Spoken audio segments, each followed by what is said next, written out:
देखिए, आज हम एक बड़े विचित्र समय में रह रहे हैं। गुरु गोविंद सिंह जी ने तो अपनी जीवन गाथा जब लिखी, अपने पुनर्जन्म के बारे में उन्होंने लिखा, तो उस पुस्तक का नाम ही विचित्र नाटक लिखा कि ये जीवन क्या है, एक विचित्र नाटक है, स्ट्रेंज प्ले है। और विचित्र नाटक क्या है कि गुरु गोविंद सिंह जी कहते हैं कि मुझे ये यश इस जन्म में कैसे मिला, मैंने उसका अध्ययन किया, मैंने उसका चिंतन किया। तो विचित्र नाटक में अपनी वो बातें लिखते हैं कि मैं पिछले जन्म में दुष्ट दमन सिंह के नाम से जाना जाता था, मेरे जीवन के अनेकों कर्म थे, अनेकों बोझ था, लेकिन जब मुझे आध्यात्मिक चेतना मिली, आध्यात्मिक मेरी जागृति हुई, तो मैं हेमकुंड साहिब पहुंचा। वहां जाकर के मैंने तपस्या की और उस तपस्या का ये परिणाम है कि आज मुझे ये उपाधि मिली है। ये इस जन्म में मुझे इतने बड़े संघ का मुझे जो नेतृत्व करने का मौका मिला है, जो गुरु गद्दी मुझे मिली है, वो उसका परिणाम है। तो विचित्र नाटक हमें क्या सिखा रहा है कि आप किसी भी परिस्थिति में पैदा हुए हैं, आप अमीर हो सकते हैं, गरीब हो सकते हैं, आप पढ़े लिखे हो सकते हैं, अनपढ़ हो सकते हैं, आप व्यवसाय में अलग अलग काम कर सकते हैं। कोई खेतों से जुड़ा हुआ है, कोई ज़मीनों से जुड़ा हुआ है, कोई कंस्ट्रक्टर है तो बिल्डिंगें बना रहा है, कोई शहरों का निर्माण कर रहा है। अलग अलग रूपों में, अलग अलग व्यवसायों में हम अपने आप को देखते हैं। लेकिन आपकी परिस्थिति कुछ भी हो, किसी भी परिस्थिति ने इस जीवन में आपको डाला है, लेकिन अगर आप सही कर्म करेंगे तो उसका यश आपको मिलेगा ही मिलेगा। यही विचित्र नाटक है। लेकिन जीवन को जीते जीते हम भूल जाते हैं। हमें चाहिए इंस्टेंट ग्रेटिफिकेशन। इंस्टेंट ग्रेटिफिकेशन क्या कि भाई भूख लगी है, मुझे तुरंत खाना चाहिए, और खाना भी क्या चाहिए, अपनी चॉइस का चाहिए। भाई अगर आप देखो, जैसे मोहना जी कहा है कि प्रकृति हमें कितना कुछ देती है। पेड़ हमें छाया देता है, लेकिन कभी वो पेड़ पूछता है कि भाई तुम्हारा धर्म कौन सा है? हमने मंदिर बना दिए, मैन मेड कोई भी चीज़ बना दी, बाहर बोर्ड लगा देते हैं कि भाई और धर्म का व्यक्ति इस जगह में नहीं आ सकता। और फिर हम मंदिर में बैठ करके या मस्जिद में बैठ करके या गिरजाघर में बैठ करके कहते हैं ये भगवान का घर है और भगवान सबके हैं। अगर भगवान सबके हैं तो आधे से ज़्यादा लोगों को आपने गेट पे क्यों रोका हुआ है अंदर आने के लिए? भगवान सबके हैं तो सबको आने की अनुमति होनी चाहिए। हम लोगों ने, मानवता ने अपने आप को मजहबों में क्यों बांटा हुआ है?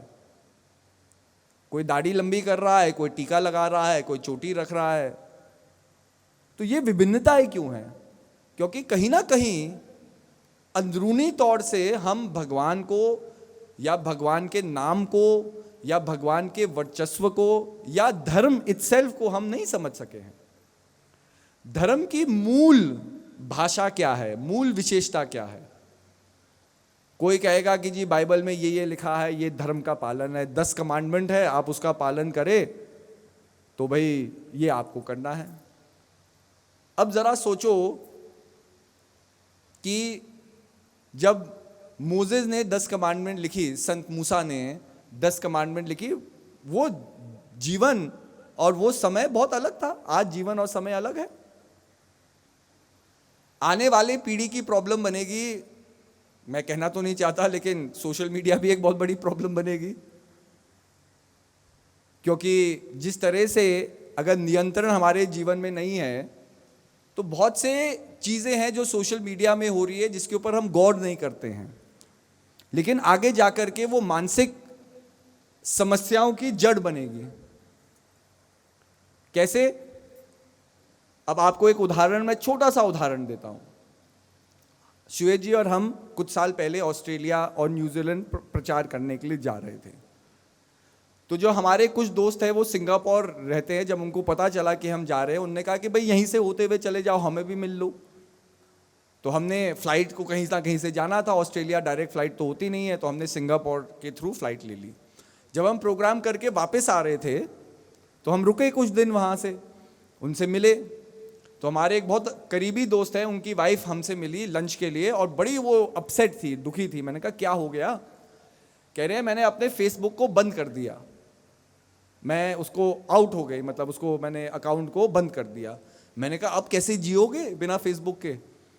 कह रहे नहीं नहीं ये पता नहीं, मुझे समझ में नहीं आ रहा। मैंने कहा क्या हो गया बताइए। तो कहते हैं कि हमारे 5-6 परिवार है जो भारत देश से यहाँ आए, तो हमारा अपना एक ग्रुप है जिसमें हम एक दूसरे को मिलते हैं, बातचीत करते हैं। हम सब लोग, कोई कलकत्ता से है, कोई दिल्ली से है, कोई कहीं से है, लेकिन हम सब लोग भारत से हैं, तो हमारा एक लगाव है अपने प्रति।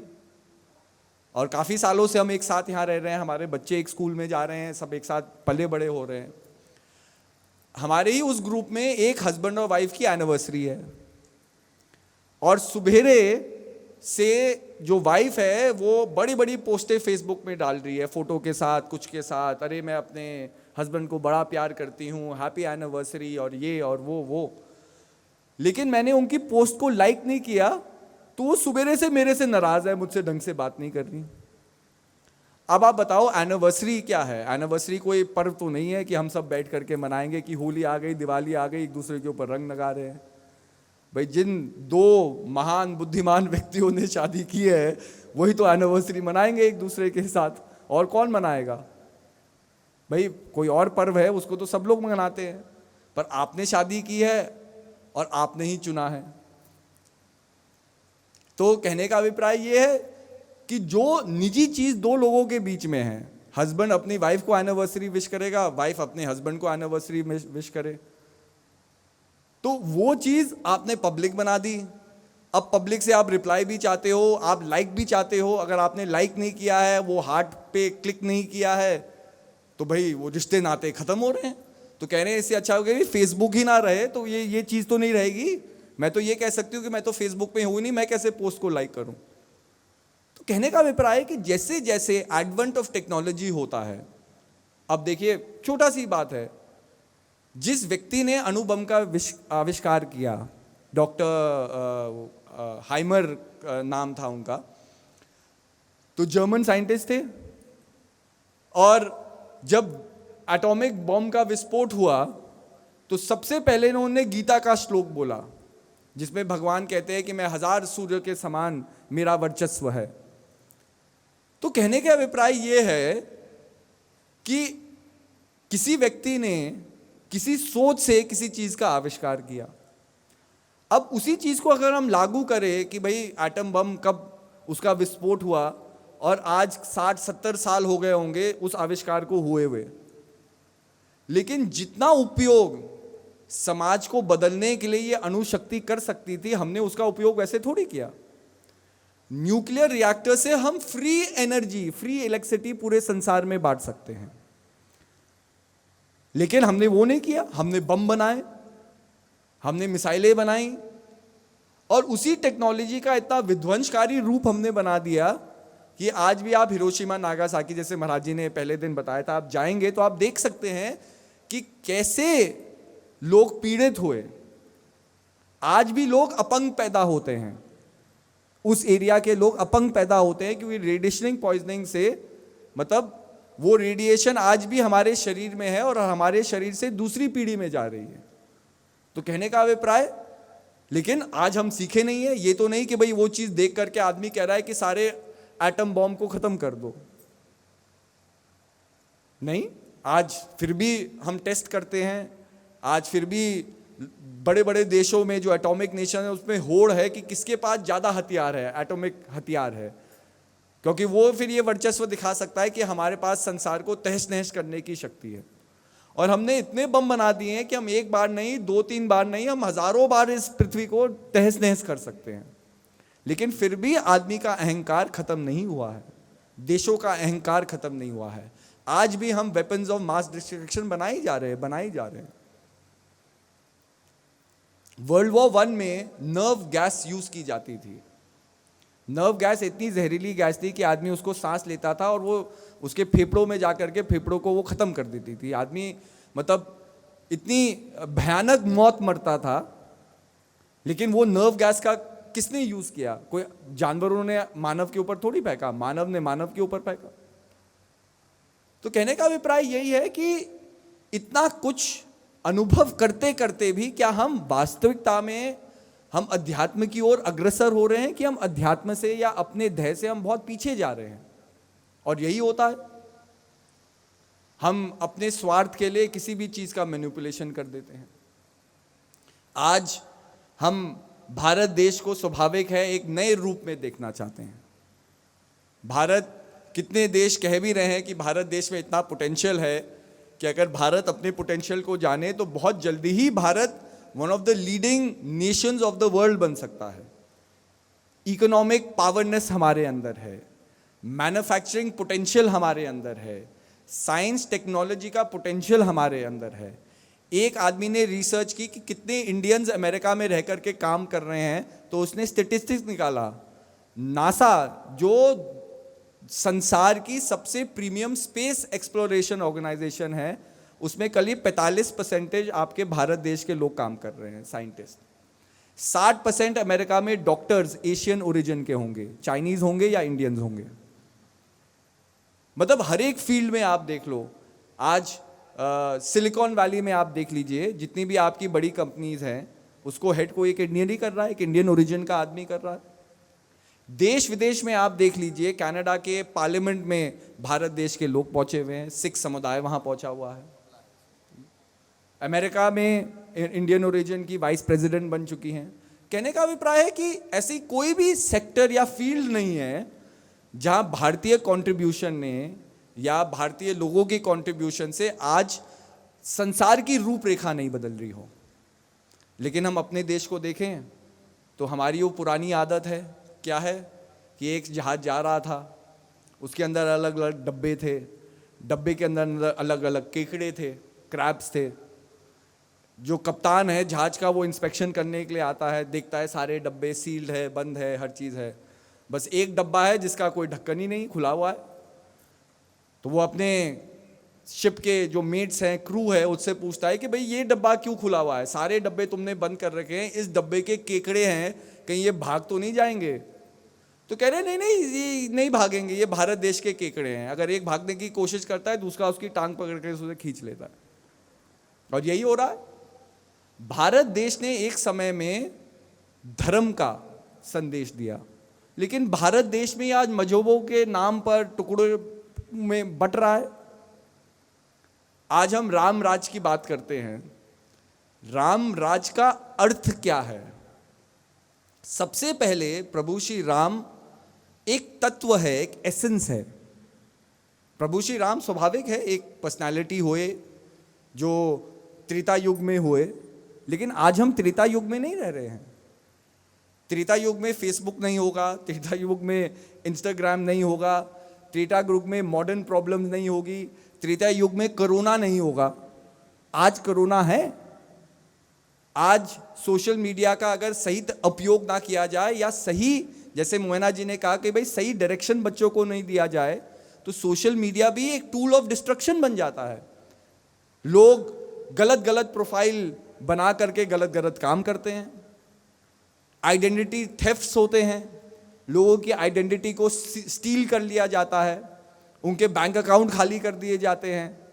आपके पास मैसेज ज़रूर आया होगा कभी ना कभी कि अगर आप 10,000 रुपये का रजिस्ट्रेशन कराए तो आपने 21 लाख की गाड़ी जीती है। बस आदमी वो 21 लाख पर इतना फोकस हो जाता है, वो कहते हैं 10,000 रुपये दे दो, कौन सी बड़ी बात है। आपने 10,000 दिए, वो नंबर गायब, वो आदमी गायब, हर चीज़ गायब। फ़ोन आते हैं आजकल तो, भाई नंबर मैसेज छोड़ो, लोगों के फ़ोन आते हैं और बड़े अच्छे वे में कन्विंस करेंगे, हम अमेजोन से बोल रहे हैं, हम यहीं से बोल रहे हैं, पर जहाँ हमें कहा 21 लाख रुपए मिल रहे हैं, हम सब भूल गए। तो किस तरह से हम अपने जीवन को जी रहे हैं ये सोचो। लेकिन ये एडवेंट क्या हुआ है? टेक्नोलॉजी से तो ये एडवेंट हुआ है। टेक्नोलॉजी का मिसयूज हो रहा है, लोग एक दूसरे से चोरी कर रहे हैं। तो कहीं ना कहीं जो हमारा अंदरूनी जगत है ये अभी साफ नहीं हुआ है। तो राम तत्व क्या है, सबसे पहले इसको समझना जरूरी है। प्रभु श्री राम का जन्म कहाँ हुआ था? हम कहते हैं अयोध्या में हुआ था। अयोध्या का मतलब क्या है? अयोध्या, जहां कोई युद्ध ना हो। सबसे पहले अगर मैं राम तत्व को अपने जीवन में जागृत करना चाहता हूं, मैं राम जैसा बनना चाहता हूं, तो मेरे मन के अंदर कॉन्फ्लिक्ट नहीं होना चाहिए, युद्ध नहीं होना चाहिए। युद्ध है इसका मतलब है इनडिसाइसिव हूं, अर्थात मैं ये सोच रहा हूं मैं आगे बढ़ूं कि नहीं बढ़ूं, काम करूं कि नहीं करूं, सुमिरन करूं कि नहीं करूं, धर्म का पालन करूं नहीं करूं।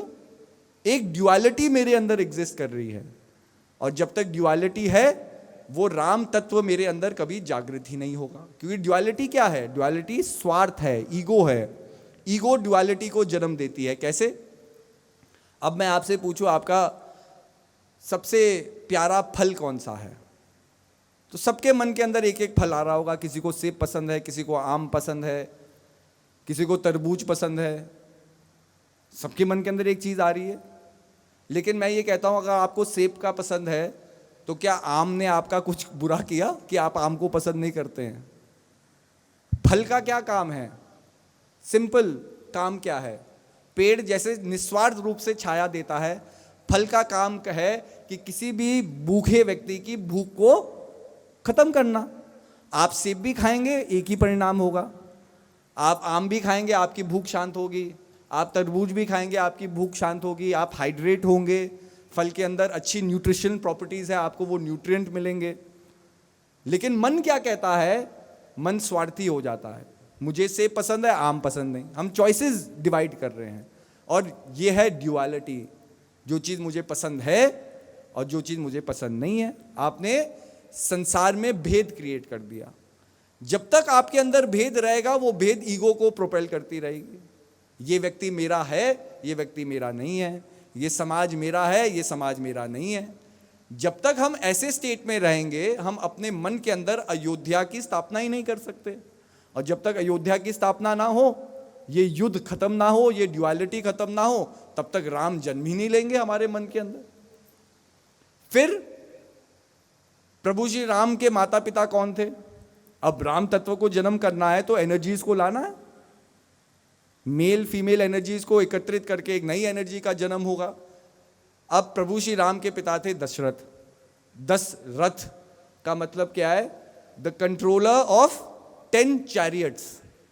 10 रथों के ऊपर जिसका आधिपत्य है वो दशरथ है। अब 10 रथ क्या है हमारे जीवन के अंदर? तो ज्ञान समझाता है, 5 कर्मेंद्रिय 5 ज्ञानेंद्रिय।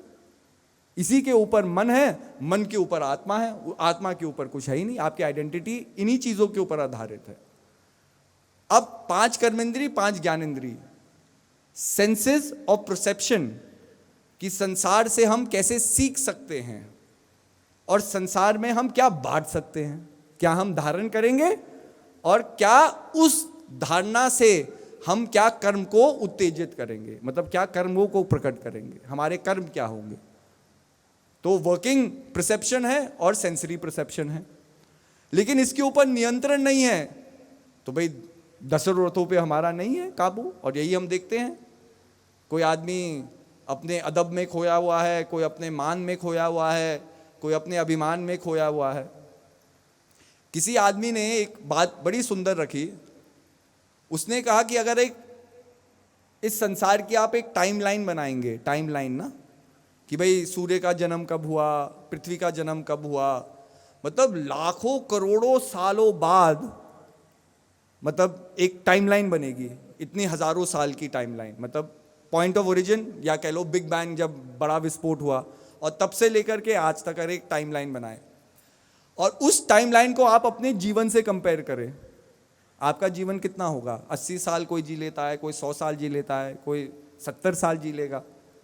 तो उस आदमी ने, दूरदार्शनिक ने एक कंपैरिजन किया कि भाई वर्ल्ड के कंपैरिजन में अगर हम अपने जीवन को कंपेयर करें तो हम क्या है? हम नामात्र है, अ स्पेक इन टाइम।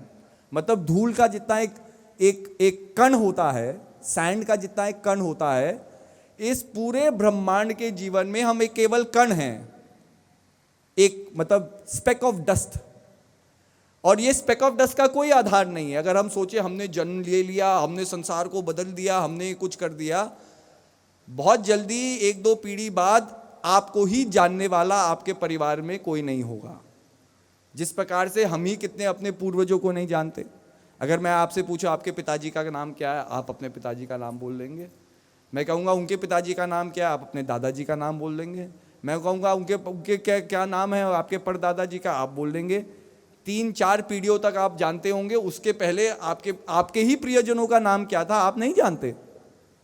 ऐसे ही जब आप भी किसी के परदादा बन जाएंगे या परदादा बन जाएंगे, वो आपके प्रियजन आपका नाम भूल जाएंगे। वी आर इनसिग्निफिकेंट, ना मात्र हमारा जीवन है, लेकिन इस जीवन में हमें अहंकार इतना है कि जब हम जन्म लेते हैं हम सोचते हैं ये पूरी कायनात हमारे लिए ही बनी है और हमारे ही अधीन होनी चाहिए। ये हमारी कमी है। तो जब 10 रथों पे नियंत्रण नहीं है तब क्या है, ये अदब, अहंकार, वैमनस्यता, नेगेटिविटी हमारे अंदर बढ़ेगी, क्योंकि हम अपनी अहंकार की पूर्ति चाहते हैं। और मां का नाम क्या है, कौशल्या, मतलब कौशल से, बुद्धि से आपको अपने 10 रथों का नियंत्रण करना है। और जब नियंत्रण होगा तभी ये संभव होगा। अब राम तत्व का आपने जन्म ले लिया, लेकिन राम की तरह जीवन में आचरण करना वो एक दूसरा चैलेंज है। ये सब चीजें हमने समझ ली, लेकिन अब आचरण करना जरूरी है ना। हम कहते हैं जय श्री राम, लेकिन राम की तरह भी तो बनना जरूरी है। ये थोड़ी कह रहे हैं, हम कह रहे हैं जय श्री राम फिर मारा किसी को थप्पड़, फिर कहे जय श्री राम फिर मारा किसी को थप्पड़। प्रभु श्री राम ने तो ऐसा किया नहीं। हम कर रहे हैं फिर जय श्री राम भी बोल रहे हैं।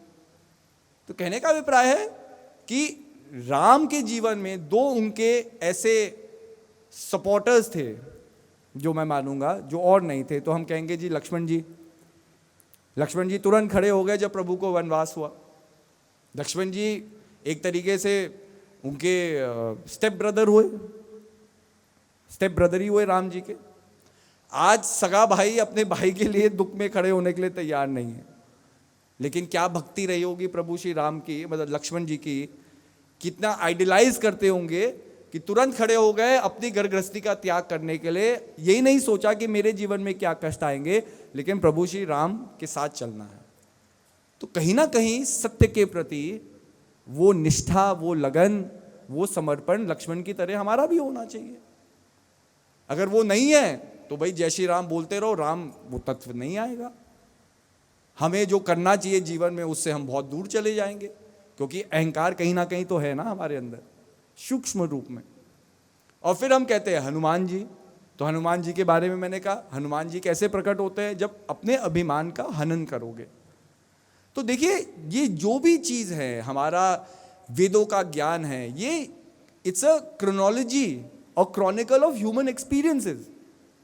ये क्या है, हमारे जो पूर्वज थे, हमारे गुरुजन थे, हमारे जो पितरों थे, उनका ये अनुभव है। वेद क्या है, अनुभव है। उपनिषद क्या है, कि उपनिषद है गुरु के चरणों में बैठ करके जो शिष्य ज्ञान प्राप्त करता है उसको उपनिषद कहा। अर्थात गुरु और शिष्य का होना दोनों का जरूरी है, तभी उपनिषद एग्जिस्ट करेगा। और आज भी सत्संग उपनिषद के रूप में है। हम गुरु के चरणों में बैठ करके उनके संदेश को सुनते हैं, अपने अंदर धारण करने का प्रयास करते हैं। तो ये लिविंग उपनिषद है। आपका जीवन एक लिविंग उपनिषद है, एक लिविंग वेद है। लेकिन जैसे कहा कि वेद क्या है, अभी भी लिखा जा रहा है। आपका जीवन अभी भी लिखा जा रहा है। आप अपने जीवन को क्रिएट कर रहे हैं अपने कर्मों के द्वारा, और ये चलता रहेगा जब तक अंतिम सांस नहीं आएगी, तब तक जीवन आपको मौका देगा अपने जीवन को सुधारने का। यही हर सांस का महत्व है, हर एक ब्रेथ की इंपॉर्टेंस यही है कि ये ब्रेथ, चाहे हम कष्ट में हो, चाहे हम दुख हो, चाहे हमारा शरीर काम ना कर रहा हो, लेकिन मन से हम श्वासों को प्रभु में समर्पित कर सकते हैं। और यही हमने देखा। आप क्या सोचते हो कि संसार से जाना बहुत आसान है, कि हम सब लोग एक दिन उठेंगे, आंखें बंद करेंगे और संसार को छोड़ करके चले जाएंगे? आप कभी अस्पतालों में जाओ, लोगों की हालत देखो, कैसे कैसे लोग तड़पते हैं, शरीर नहीं काम करता है।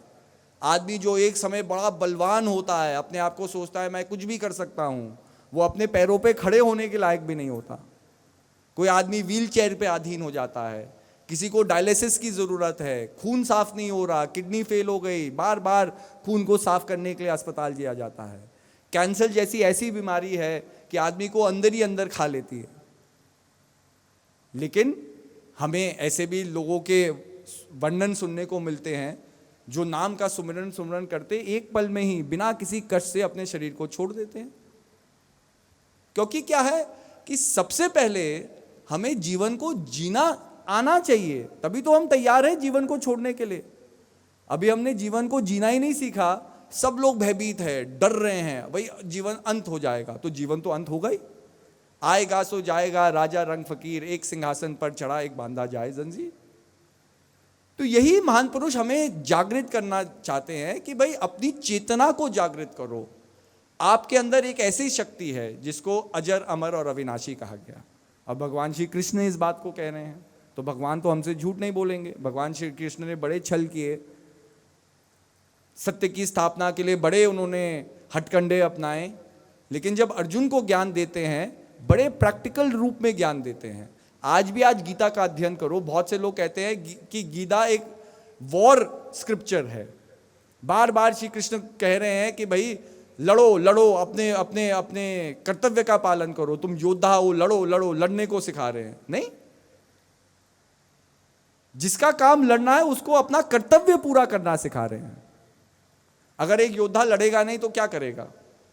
जब दूसरा विश्व युद्ध हुआ, अमेरिका जो एलाइड फोर्सेस के जनरल थे, जो नॉर्मंडी का इन्वेजन को लीड कर रहे थे, फ्रांस में एक जगह है नॉर्मंडी, आज भी वर्ल्ड वॉर 2 के वेटरन्स को फ्रांस नेशन वहां उनको सम्मानित करता है डी डे के नाम से। डी डे, जिस दिन एलाइड फोर्सेस, अमेरिका, जितने भी ये जो संयुक्त राष्ट्र थे जो हिटलर से लड़ रहे थे, जर्मनी और जापान से लड़ रहे थे, उन सब ने एक मोबिलाइजेशन किया कि भाई ये अंतिम चीज है, अगर हम इनको नहीं हरा पाएंगे तो पूरा संसार इनके अधीन हो जाएगा, इस सोच के अधीन हो जाएगा, इस अंधकार के अधीन हो जाएगा।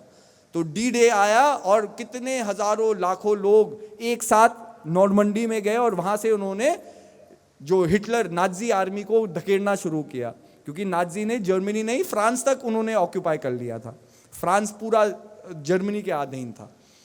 तो उन्होंने किया, तो जब सोल्जर्स तैयार हो रहे थे जाने के लिए, तो जनरल ने एक सोल्जर्स को मोटिवेशन के लिए ये पूछा कि भाई तुम क्या करोगे? तो एक सोल्जर बड़े जोश से उठता है कि मैं अपने देश के लिए मरने के लिए तैयार हूं। जनरल कहता है मुझे तुम्हारा जैसा सोल्जर नहीं चाहिए, मुझे वो सोल्जर चाहिए जो दुश्मन को मारे। अगर तुम मर जाओगे तो तुम किस काम के हो? कहने का अभिप्राय, जब इस संसार में एक घमासान युद्ध चल रहा है, युद्ध किसके बीच में है? धर्म और अधर्म के बीच। हमारे अंदर जो युद्ध चल रहा है वो किसके बीच में है? प्रकाश और अंधकार के बीच, सत्य और असत्य के बीच, गुण और अवगुण के बीच, और ये हमेशा रहेगा। आज हम कहीं बाहर जाते हैं, हम गरीब बच्चों को देखते हैं संसार में, दिल्ली में बहुत देखने को मिलते हैं, फ्लाईओवर के नीचे होते हैं। अब आप उनके कष्टों को देखो, जरा एहसास करने की कोशिश करो। आप तो एसी की गाड़ी में बैठे हुए हैं, बाहर 40 डिग्री टेम्परेचर है, 42 डिग्री, दिल्ली में तो 50 डिग्री तक टेम्परेचर हो जाता है। वो बच्चे के पास तन के ऊपर कपड़े नहीं हैं, लेकिन चेहरे पे मुस्कान रहेगी, और हंसते हंसते आपकी गाड़ी के पास आएगा कुछ मांगने के लिए। आपके पास सब कुछ है, आप उसे भाई पैसे नहीं दे सकते, एक टॉफी तो दे सकते हो। नहीं, हम नहीं करते हैं। और ऐसे ऐसे लोगों को भी मैंने देखा है, पंजाबी बाग ब्रिज के ही नीचे एक लड़का स्कूल ड्रेस में आता है दिन में, अपना स्कूल खत्म करके, और उसका इतना स्वाभिमान है कि भाई वो भीख नहीं मांग रहा है, वो 10 पेन लेकर के अपने हाथ में आता है, वो पेन बेच रहा है। मैंने उसे 10 रुपए दिए। एक दिन हम कहीं जा रहे थे, मैं उससे मिला, वो आया मेरे पास, मैंने उसे 10 रुपए दिए। उसने एक पेन थमाने की कोशिश की, मैंने कहा मुझे पेन नहीं चाहिए, उसने वो पेन दे के ही गया, क्योंकि उसका स्वाभिमान था, वो भीख मांगने नहीं आया था। लेकिन हम क्या देखेंगे? पहली नज़र में देखेंगे अरे तो भिखारी है, इसको मत दो। एक दूसरे को हम कहानी सुनाने लगते हैं। क्या सुनाते हैं? अरे मत दो मत दो, इनका तो नेक्सस होता है, इनका तो गैंग होता है, ये होता है। हमने अब कहानियां बना ली। पर कभी आप सोचो अपने जीवन में, आज आप जिस मुकाम पे है, क्या आपकी मदद किसी ने नहीं की है जीवन में? क्या आप इतने पराक्रमी थे कि भाई बचपन से ही आप बड़े हो गए, आपको कभी किसी से कष्ट नहीं हुआ, किसी ने आपको मतलब प्रेम नहीं दिया, किसी ने आपके दुख दर्द को दूर नहीं किया? एक अमेरिकन ऑथर थे, उसने इस बात को लिखा। उसने कहा, एक अपने मेमोयर में उसने लिखा कि मैं एक दिन अपनी वाइफ को उसके ऑफिस में लेने गया, मेरी वाइफ बिजी थी, तो मैं गाड़ी में रुका हुआ था, मैं बैठा हुआ था, और मैंने एक होमलेस व्यक्ति को देखा, जिसको अमेरिका में बम्स कहते हैं। बम्स मतलब कि जिन्होंने जीवन में हर चीज़ को त्याग दिया, मतलब संसार पे उनकी उपेक्षा ही नहीं है समाज के प्रति, तो वो एकदम होमलेस हो जाते हैं। जैसे वो अमेरिकन भिखारी हो गए एक तरीके से, मतलब वो सब अपना घर बार छोड़ देते हैं, सड़कों पे रहेंगे, चीज़ें बटोरते रहेंगे, उनकी अपनी कम्युनिटी होती है। सैन फ्रांसिस्को में 30 से 40 हज़ार होमलेस लोग सैन फ्रांसिस्को में सड़कों पे रहते हैं। गवर्नमेंट उनके लिए शेल्टर प्रोवाइड करती है, अपॉर्चुनिटी देती है, लेकिन वो काम नहीं करना चाहते। वो एकदम का मन संसार और समाज से एकदम विमुख हो गया। तो वो एक होमलेस व्यक्ति को देखता है और उसके मन के अंदर ये भावना आती है कि मैं इससे पूछूं कि भाई इसको कोई मदद की ज़रूरत है, क्योंकि वाइफ की मीटिंग एक्सटेंड हो गई है, मुझे पास टाइम है। वो निकल करके जाता है और वो ये पूछता है कि do you need any help, क्या तुम्हें किसी मदद की ज़रूरत है? तो वो हंस करके वो बम उसे कहता है क्या तुम्हें नहीं है किसी मदद की ज़रूरत?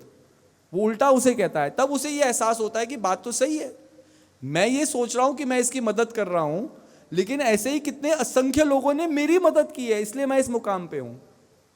लेकिन कितनी आसानी से संसार के ऋण को, संसार के डेट को हम बुला देते हैं। यही अभिमान है, यही अहंकार है, और यही हमारे डाउनफॉल का कारण है कि आज मानव होते हुए हमारा व्यवहार, हमारी सोच जानवरों से भी बदतर हो गई। और ये लोग कहते हैं भाई शेर एक दूसरे से लड़ेगा, लेकिन एक शेर शेर को नहीं मारेगा। एक हाथी हाथी से लड़ेगा, एक हाथी अपनी हार मान लेगा, जंगल को छोड़ करके चले जाएगा, उस इलाके को छोड़ करके चले जाएगा। लेकिन मानव ही एक जीव है जो बिना निसंकोच एक दूसरे को पीड़ित भी कर रहा है, एक दूसरे को मार भी रहा है, और एक दूसरे के ऊपर ही अत्याचार कर रहा है। तो आप बताओ हम सर्वश्रेष्ठ प्राणी कैसे हो गए? आई थिंक सो हम तो सबसे बॉटम में आने चाहिए लिस्ट में। तो कहने का पाए, जब तक आत्मा का उत्थान ना हो, जब तक कॉन्शियसनेस अवेकिंग ना हो, तब तक हम सब इस संसार में भटके हुए हैं।